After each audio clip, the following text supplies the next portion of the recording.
The morning sun rose over like it had for thousands of years. Children walked to school with bags on their backs. Parents kissed them goodbye at the gates. Teachers prepared their lessons. Doctors started their shifts at hospitals. It was an ordinary Tuesday on Earth, the of humanity. 300 years had passed since humans first met alien life. In that time, humanity had spread to 12 colony worlds across the stars. They built cities on distant planets and moons. They traded with dozens of alien species. They made friends and signed treaties. But Earth remained special. It was home. It was where humanity began.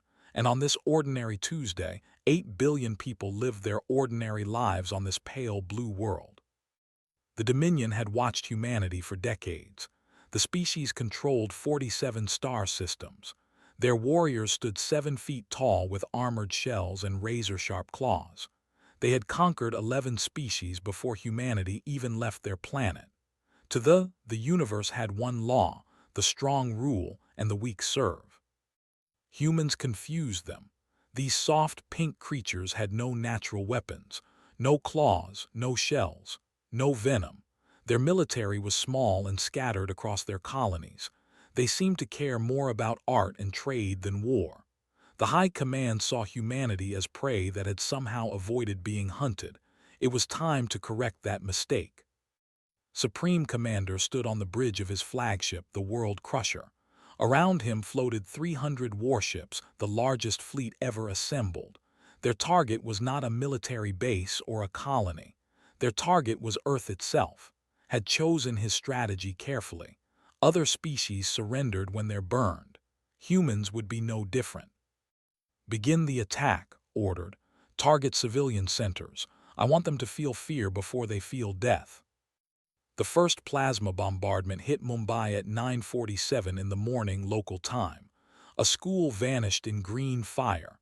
Then a hospital. Then an entire neighborhood. People ran screaming through streets that melted beneath their feet. The sky turned the color of poison. 7 minutes later, burned. Then Lagos. Then Jakarta. Then dozens of other cities across 3 continents. They did not attack military bases. They did not attack government buildings. They attacked homes and schools and parks where children played. They wanted humanity to understand that resistance meant death for everyone they loved. The human defense fleet was scattered across 12 star systems. By the time they received the distress signals, millions had already died. Colony governors watched in horror as they burned on their screens. They screamed into communications channels, begging for someone to help, but Earth was too far away. They had planned perfectly. On the World Crusher watched the destruction with satisfaction. "Send a message to all human colonies," he commanded. "Tell them they have one standard cycle to surrender completely. Their government, their military, their resources, everything belongs to the Dominion now. If they refuse, we will continue burning until nothing remains." The message went out across the galaxy. Every species received it. The collective, humanity's closest allies, wept for their friends. The Federation shook their heads sadly. The Empire simply noted that another weak species had learned its place. No one was surprised. This was how the galaxy worked. The strong took and the weak gave, or they died. 12 hours after the attack began, the bombardment stopped. They did not need to continue. Their message had been delivered. Half of Earth's major cities lay in ruins. The death toll would take weeks to count, but early estimates suggested over 200 million dead. Most of them were civilians. Many of them were children. Rescue crews dug through the rubble as the sun set on the worst day in human history. Firefighters pulled survivors from collapsed buildings. Doctors worked without rest, trying to save whoever they could. Parents searched desperately for their children. Children searched desperately for their parents. The air smelled like smoke and death. In the ruins of a school, a rescue worker named Carlos found a small hand reaching up from the debris. He dug frantically, pulling away concrete and metal until he uncovered a girl no older than 7. She was alive, barely, clutching a stuffed animal that had been burned black. Carlos carried her to the medical tent, tears streaming down his face. He had found 6 survivors that day. He had found 43 bodies. But something strange was happening across Earth. As the rescue efforts continued, certain people began receiving messages on devices that should not exist. A retired teacher in Ayers looked at her phone and saw a code she had not seen in 15 years. A chef in Bangkok felt his watch vibrate with a pattern he thought he had forgotten. A grandmother in Seattle heard a sound from a drawer she had not opened in 20 years. All across Earth, people who had lived ordinary lives stopped what they were doing. They kissed their families. They said goodbye to their friends.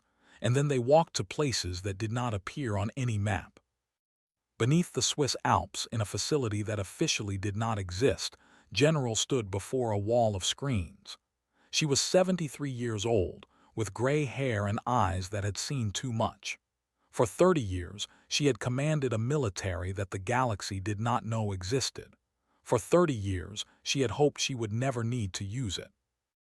Green lights began appearing on her screens, one by one, then by hundreds, then by thousands.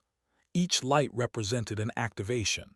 Each activation represented someone who had been waiting for this day. "How many?" asked her aide colonel. "All of them," replied. "Every sleeper on every continent, every hidden base, every secret factory, everything we have built for 300 years." She picked up a communication device that connected to every nation on Earth. Presidents and prime ministers, generals and admirals, all waited for her words. The world's public leaders had just learned a truth that only a handful of people had known. Humanity's visible military was a mask. The real army had been hiding in plain sight all along. "Wake them all," General said, her voice steady despite the grief that threatened to break her. "They wanted to teach humanity a lesson about power. Now we will teach them one instead. It is time the galaxy learned why we really kept the peace." Deep beneath the Earth, machines that had waited for centuries began to move. In oceans and mountains, in asteroids and moons, humanity's true face began to emerge. They had struck a sleeping giant. They had killed its children. And now that giant was opening its eyes. The lesson was about to begin. Commander had been a history professor for 15 years. She taught at the University of Nairobi, where her students loved her classes about ancient civilizations. She had a small apartment filled with books, a cat named Aristotle, and a quiet life that she enjoyed very much. She had not held a weapon since she was 32 years old. When her phone buzzed with the activation code, she was grabbing papers. She stared at the screen for a long moment. Part of her had always known this day might come. Part of her had hoped it never would. She packed a small bag. She fed Aristotle enough food for a week and asked her neighbor to check on him. Then she walked to a subway station 3 blocks from her apartment. She took the train to a platform that was not listed on any map. She placed her hand on a scanner hidden behind a maintenance panel, and she descended into a world that most humans did not know existed. The elevator took her down for almost 10 minutes. When the doors opened, she stepped into a cavern the size of a small city. Thousands of people moved with purpose through corridors carved from solid rock. Screens showed tactical data from across the solar system.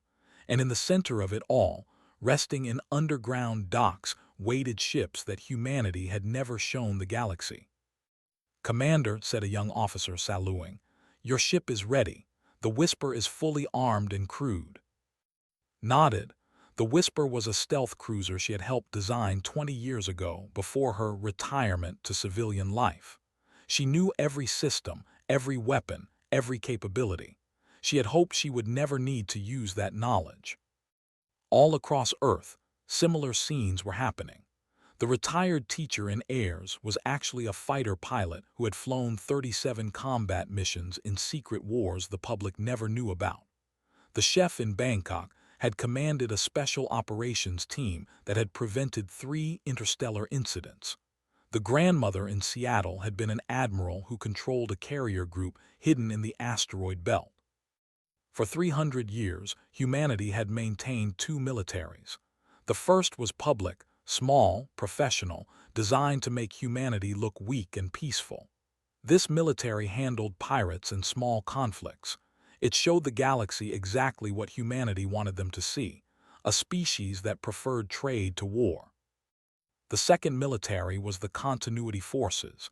It had no official existence. Its members lived as ordinary citizens until they were needed. Every generation, the best soldiers, pilots, engineers, and commanders were recruited, trained, and then returned to civilian life. They raised families. They worked normal jobs. They waited. The technology they had hidden was even more impressive. While humanity publicly used standard galactic technology, their scientists had been developing weapons and ships in secret. Factories beneath oceans produced warships that could outrun anything in the galaxy. Labs in hollowed-out asteroids created weapons that exploited weaknesses in alien biology. Humanity had spent 3 centuries preparing for a war they hoped would never come. General briefed the awakening commanders through secure channels. "They believe they have won," she said. "Their fleet remains in orbit waiting for our surrender. They have 300 warships. We have 12,000. They have plasma cannons and standard shields. We have weapons they have never seen. Today, we show them the truth." In orbit above Earth, Supreme Commander was growing impatient. It had been 18 hours since the bombardment ended. The humans had not surrendered. They had not even responded to his demands. His officers assured him this was normal. Shock and grief took time to process. The surrender would come. "Supreme Commander," said one of his sensor officers, "I am detecting something strange." "What is it?" "Movement in the oceans, in the asteroid belt, everywhere." The officer's voice trembled. Energy signatures appearing from nowhere, ships dropping stealth fields, thousands of them. Rush to the main display. What he saw made his blood run cold. Ships were rising from Earth's oceans, massive carriers and sleek destroyers emerging from underwater bases that no one had ever detected. More ships appeared from the asteroid belt, their camouflage deactivating to reveal weapons platforms the size of small moons. Others simply materialized as their stealth technology switched off, revealing that humanity had hidden an entire fleet in plain sight. The human ships were beautiful in a terrifying way. They were black as space, with lines that seemed designed by predators. They moved faster than any ship they had ever seen, and there were so many of them. Hundreds, thousands, 12,000 warships surrounding the 300 vessels of the fleet. Every communication channel suddenly filled with a single message, broadcast in every human language and translated into, "You touched our children." Stared at the screens in disbelief. "This is impossible," he whispered. "Our intelligence said they had fewer than 100 combat ships." "Your intelligence was wrong," said a human voice over the communication channel. "It was general. You saw what we wanted you to see. For 300 years we let the galaxy believe we were weak. We traded. We smiled. We signed treaties. And we prepared. We prepared for species like you, species that mistake kindness for weakness." "You cannot defeat the Dominion," said, trying to sound confident. "Even if you destroy this fleet, our empire will send more. 100 more fleets. You cannot fight them all." "We shall see," replied. "But first let us deal with you." Commander sat in the captain's chair of the Whisper, watching the tactical display. She had not commanded a ship in 15 years. Her hands were steady anyway. Around her, a crew of fellow sleepers, teachers and doctors and artists who had secretly been warriors all along, prepared for battle. "All ships," came the order from General, "weapons free." The battle lasted 6 hours. It was not a fight, it was an execution. Human ships moved like ghosts, appearing from nowhere to strike and then vanishing before they could respond. Human weapons tore through shields as if they did not exist. Human tactics were brutal, precise, and coordinated with a perfection that came from centuries of secret training. The fleet was not just defeated, it was annihilated. Every ship, every escape pod, every piece of debris that could carry a message. The humans wanted no survivors. They wanted no witnesses. They wanted the Dominion to receive only silence from their invasion fleet. When it was over, General broadcast a message to the galaxy. Her face was calm, but her eyes held a fury that made even the bravest species shiver. The Dominion attacked they murdered our children. They thought we were prey. She paused, letting her words sink in. We are not prey. We have never been prey. And now the Dominion will learn what happens when you harm our home. This lesson will not be gentle. This lesson will not be forgotten. And this lesson will not need to be repeated, because there will be no one left who needs to learn it. The galaxy watched in stunned silence. The species they had dismissed as soft and weak had just destroyed the largest fleet in history, and they were not stopping. On screens across 1,000 worlds, human ships began jumping toward space. The hunt had begun. Dr. Samuel had spent his life studying alien species. At the University of Madrid, he had published dozens of papers about the biology and culture of the galaxy's many peoples. He believed that understanding led to peace. He believed that science could build bridges between species. He had never known that his sister was an admiral. Stood before him in a uniform he had never seen, covered in medals he did not recognize. She looked tired. She looked sad. But she also looked like a stranger wearing his sister's face. 30 years, Samuel said, his voice shaking. For 30 years you lied to me. Every family dinner, every holiday, every time I talked about my research, you sat there knowing things you could not tell me. I had no choice, replied. The secrecy protected everyone.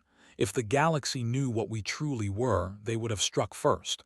They would have united against us before we were ready. Ready for what? Genocide. His eyes hardened. Those monsters killed 200 million people, Samuel. They targeted schools. They targeted hospitals. They killed children just to send a message. She stepped closer to her brother.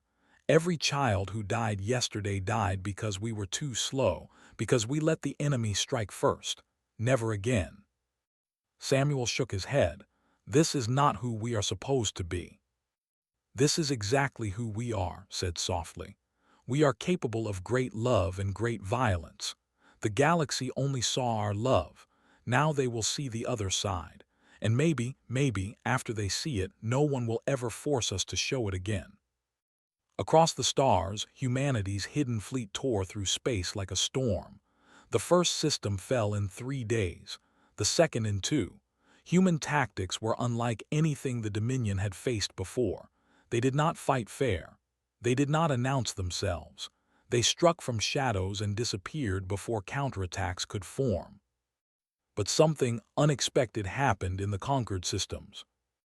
Commander had expected death. When the human ships appeared above his colony world, he ordered his civilians to hide and his soldiers to fight. They lasted 4 hours. When the battle ended, knelt in the ruins of his command center, waiting for the killing blow. It never came. Instead, human soldiers entered with medical supplies. They treated wounded alongside their own injured. They set up food distribution centers. They announced, in perfect language, that civilians would not be harmed. Only military targets would be destroyed. Only the leaders who ordered the attack on Earth would face justice. Watched a human medic bandage the arm of a child who had been injured in the fighting. The child was terrified. The medic was gentle. She spoke softly and gave the child a small piece of candy from her pocket. I do not understand, said to the human officer guarding him. We killed your children. Why do you not kill ours? The officer, a young man with tired eyes, looked at him for a long moment. Because if we did, we would become you, and we refuse to become you. This pattern repeated across every conquered world. Human forces destroyed military installations, captured government leaders, and dismantled the Dominion's war machine. But they protected civilians. They rebuilt infrastructure. They provided food and medicine to populations that had expected extermination. The galaxy watched in confusion. Ambassador X of the Federation requested a meeting with General. They were an ancient species, known for their wisdom and their careful neutrality in galactic conflicts. X had seen dozens of wars. He had never seen anything like this. "I must understand," he said, sitting across from the human general. "You have the power to destroy the completely. Your technology is beyond anything we imagined. Why do you show mercy to those who showed you none?" Poured tea for both of them, a human custom that X had grown to appreciate. "Do you know why we hid our true strength for 3 centuries? To avoid being attacked before you were ready." "That is part of it, but not all," sipped her tea. "We hid because we knew what we were capable of. We knew that if the galaxy saw our full power, they would fear us. And fear leads to hatred, and hatred leads to war. We wanted peace, true peace. Not the peace of slaves, but the peace of equals. And now we must show our power because we have no choice, but we can still choose how we use it." Set down her cup. "The leaders will die for what they did. Their military will never threaten anyone again. But their people, their children, their families, their innocent civilians, they are not our enemies. They are victims of the same leaders we are fighting." X was silent for a long moment. In 10,000 years of galactic history, no species has ever conquered another and then helped them rebuild. You are changing something fundamental about how power works. That is the idea. On the human flagship, Commander received a message from Earth. Her students had sent her a video. They stood in the ruins of their university, which had been damaged in the attack, holding a banner that read, "We are proud of you, Professor. Come home safe." Watched the video 17 times. She cried each time. Then she wiped her eyes and returned to the bridge. There was more work to do. The campaign continued. System after system fell to human forces. The Dominion, which had seemed invincible just weeks ago, crumbled like sand. Their fleet was destroyed. Their armies were scattered. Their leaders were captured and held for trial. But the humans did not stop at military victory. In every conquered system, they made the same announcement: "We are not here to rule you. We are here to end the threat you posed. When that is done, we will help you rebuild, if you let us." Some resisted. They were defeated. Some surrendered. They were treated fairly. And slowly, something that no one had expected began to happen. Some began to hope. They began to imagine a future where they were not slaves to human conquerors, but partners in something new. General received word that her daughter had survived the attack on. She was in a hospital, recovering from injuries that had cost her both legs. Permitted herself exactly 1 minute of tears. Then she composed herself and returned to command. "How long until we reach she asked. 3 days, replied her aide. "Good, it is time to end this." The final battle was approaching. The awaited human judgment. Billions of civilians looked up at their sky, waiting to see what humanity would do. Would they burn the planet as they had burned Earth? Would they slaughter civilians as the Dominion had slaughtered human children? They did not know. No one in the galaxy knew. Humanity had shown both terrible violence and unexpected mercy. Now, with total victory within reach, they would make their final choice. And that choice would change the galaxy forever. It was called Ra. It was a beautiful planet of vast forests and deep oceans, home to 12 billion people. For 10,000 years it had been the heart of an empire. Now it waited to die. Every on the planet knew what they had done to Earth. The images of burning human cities had been broadcast as propaganda, proof of Dominion strength. Now those same images haunted them. They had seen what human ships could do. They expected the same fire to fall on their own homes. The human fleet arrived at dawn local time. 12,000 warships formed a ring around the planet, blocking out the stars. They had no defenses left. Their military was destroyed. Their leaders had fled underground. 12 billion civilians waited for the end. General broadcast her message to the planet.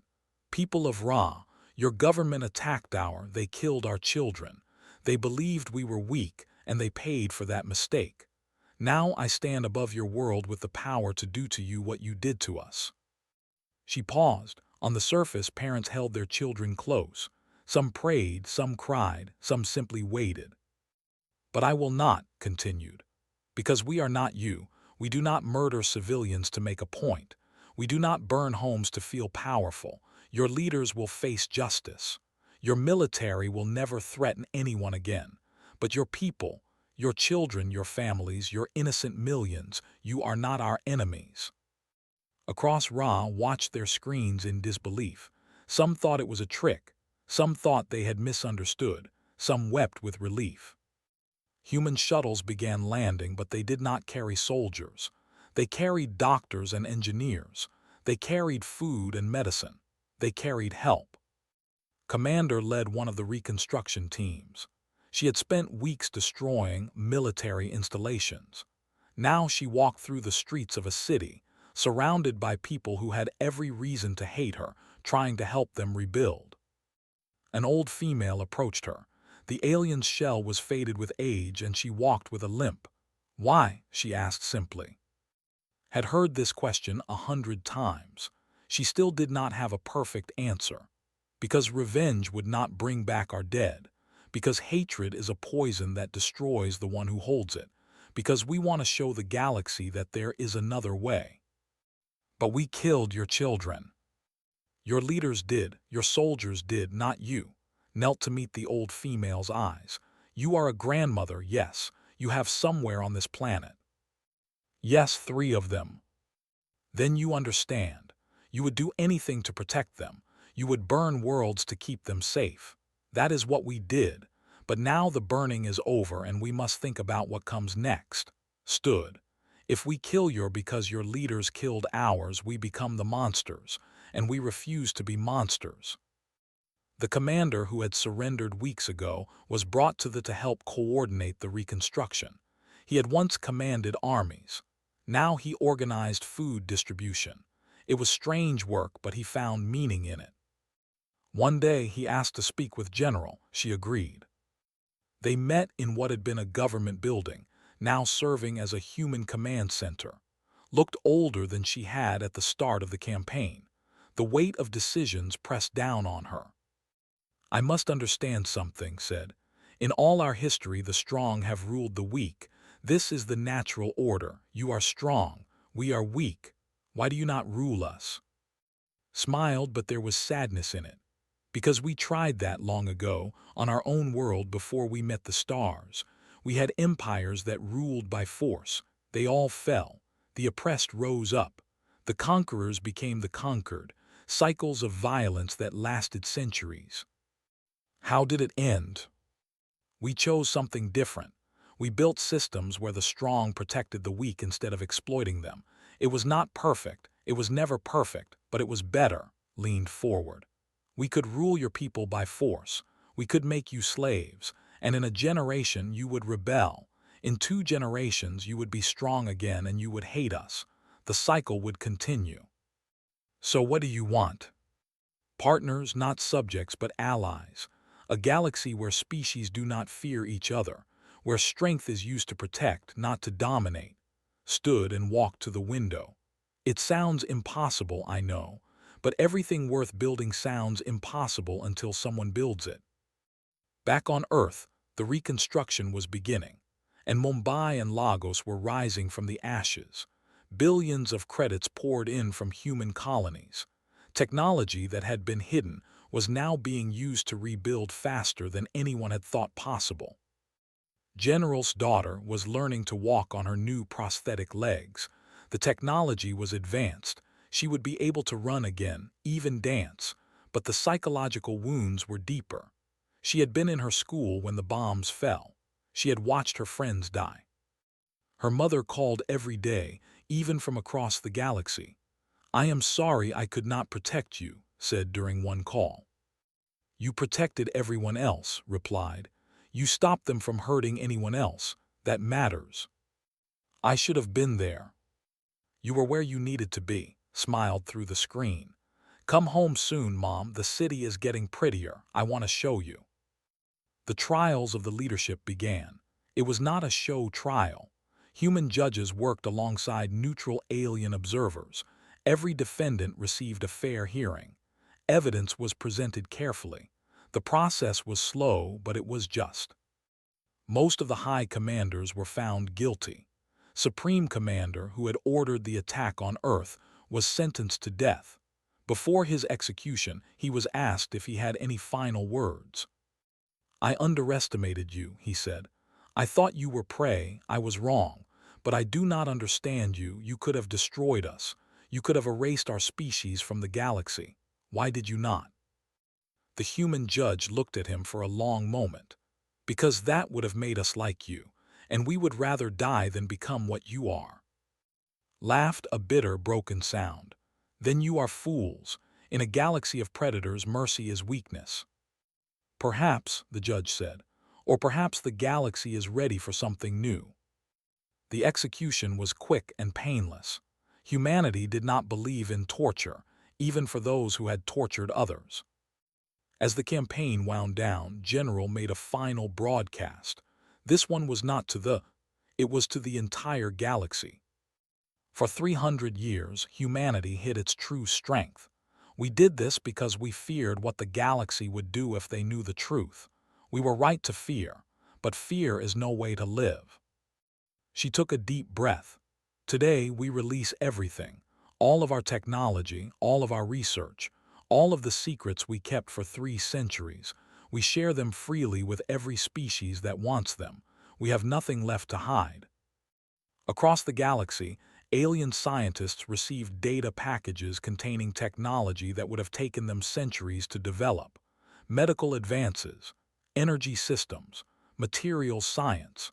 Weapons, yes, but also tools for healing and building and growing. "We do not want to rule you," continued. "We never did. We want to live alongside you in peace. This is our hand extended in friendship. Take it or do not. The choice is yours. But know this, if any species attacks the innocent as the attacked Earth, we will respond. Not with conquest, not with empire, but with enough force to end the threat. We will be the shield the galaxy never had." The galaxy was silent. Then one by one, species began to respond. The collective, humanity's oldest allies, accepted immediately. The Federation requested a formal alliance. Even species that had feared humanity began to consider the offer. Free technology, protection without domination, partnership instead of subjugation. It was unprecedented. It was impossible. And slowly, carefully, it was beginning to work. Commander stood on a hill overlooking a city. Construction drones filled the sky, rebuilding what the war had damaged, and human workers labored side by side. Children from both species played together in parks that had been battle zones weeks ago. "Professor," said her aide, "your transport is ready. You can go home." Home, Earth. Her apartment and her cat and her students and her books. It felt like a dream she had forgotten. "Not yet," said, "there is still work to do here." She had come to this world as a warrior. She would leave it as something else. A builder, a teacher, a bridge between species that should have been enemies forever. The galaxy was changing, and humanity, for all its violence and all its mercy, was leading the way. Doctor had been a surgeon in Mumbai. She had a husband named Raj, 2 daughters named, and a small house with a garden where she grew tomatoes. On the day they attacked, she was at the hospital, saving lives as she always did. Her family was not at the hospital. When she finally made it home, there was no home left, just a crater where her house had been. Rescue workers found 3 bodies in the rubble. Raj. The tomato garden was ash. For weeks after, did not speak. She moved through the refugee camps like a ghost, helping where she could, but something inside her had broken. The surgeons who knew her said she had lost the light in her eyes. Then she received an unusual request. The human government wanted her to go to not as a soldier, not as an official, as a witness, as someone who had lost everything to the attack. They wanted her to speak to the people, to tell them what their leaders had done. "Why me?" she asked. "Because you have every right to hate them," said the official who brought the request. "And if you can speak to them without hatred, it will mean more than any treaty or technology transfer. It will show them, and the galaxy, who we really are." Thought about it for 3 days. She thought about Raj's laugh. She thought about's dreams of being an artist. She thought about's love of terrible jokes. She thought about the crater where her life used to be. Then she said yes. The shuttle landed on Ra in the central square of the capital city. Millions of watched on screens as a single human woman descended. She was small and thin, dressed in simple clothes. She carried no weapon. She looked tired and sad and very, very human. The new government had arranged for her to speak in the Great Hall, where emperors had once made proclamations. Billions watched across the planet and across the galaxy. Everyone knew who she was. Everyone knew what she had lost. Stood before the audience, thousands of in the hall, billions more watching from their homes, and for a long moment she simply looked at them. These faces, so alien, so strange. The faces of the species that had killed her family. "I should hate you," she began, her voice quiet but clear. "Every night I dream of my husband and my daughters. Every morning I wake up and remember that they are gone. Your leaders took them from me. They burned my home. They murdered my children." The hall was silent. Not a single moved. "For a long time I wanted you all to suffer. I wanted your cities to burn like mine did. I wanted your parents to search through rubble for their children's bodies. I wanted you to feel what I felt." Paused, and tears rolled down her face. She did not wipe them away. "I still feel that sometimes. The rage comes in waves and I am drowning in it." She took a deep breath. "But I did not come here to tell you about my hatred. I came here to tell you about my choice." Looked out at the sea of alien faces. "I could hate you forever. Your leaders wanted that. They wanted to create a cycle of violence that would last generations. Human killing human forever and ever until both our species are ash. That is what hatred does. It spreads like a disease. It destroys everything it touches." "I refuse." The word echoed through the hall. "I refuse to let my husband's death make me a monster. I refuse to let my daughter's murder turn me into a murderer. I refuse to give your leaders what they wanted." His voice grew stronger. "Raj believed in kindness, believed in beauty, believed in laughter. If I let hatred consume me, I betray everything they were. So here is my choice. I choose to remember my family with love, not with revenge. I choose to build instead of destroy. I choose to see you, all of you, as people, not as enemies. Not because you deserve it, not because it is easy, but because it is the only way forward that does not lead to more graves." She stepped forward, closer to the audience. "I am not asking you to forget what happened. I will never forget. But I am asking you to help me build something different. A galaxy where children do not die because their leaders wanted to prove a point. A future where your and my, if I ever have again, can meet without fear. This is not forgiveness. I do not know if I can forgive, but it is a choice to move forward, and I am asking you to make the same choice." When she finished, there was silence. Then slowly one stood, then another, then hundreds, then thousands. They stood in respect, a gesture that in their culture was reserved for the greatest heroes and the deepest truths. In homes across the planet, wept. They wept for the humans they had killed. They wept for the war their leaders had started. They wept for the mercy they had never expected and did not deserve. And somewhere in the hall, a young named made a decision. He would spend the rest of his life working for peace between their species. He would become the first ambassador to Earth. He would dedicate everything he had to the future that this small, grieving human woman had described.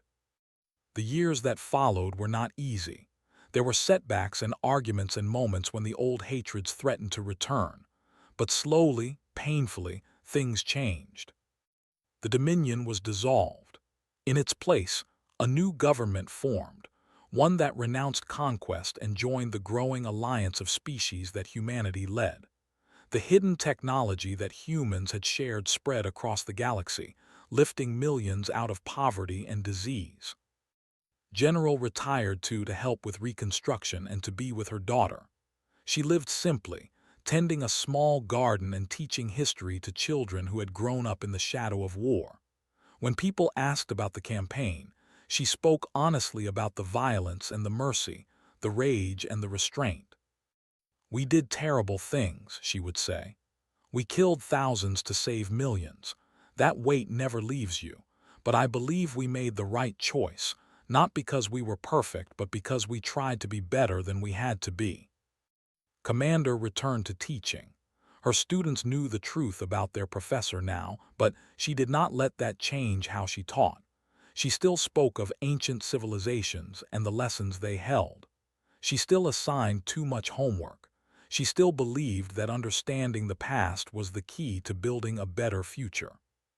Her favorite lecture was about the difference between power and strength. "Power is the ability to destroy," she would tell her students. "Any fool can destroy. Strength is the ability to create, to protect, to forgive. That is what makes a species great, not their weapons but their choices." A monument was built in the center of the city that had been reborn from ashes. It was a simple wall of white stone, carved with the names of everyone who had died in the attack. Humans and helped build it together. On the 10th anniversary of the attack, Doctor stood before the monument. She was older now, with gray in her hair and lines around her eyes, but the light had returned to her face. She had a kind man who understood her grief and adopted 2 children who had lost their families in the war. Children played nearby, human children and children, running and laughing and chasing each other without fear. Their parents watched, some with tears in their eyes, remembering a time when this would have been impossible. A young approached. He was perhaps 10 years old, with a curious expression on his alien face. "Excuse me," he said in careful human standard. "My teacher told us about you, about what you said on our world. I have a question."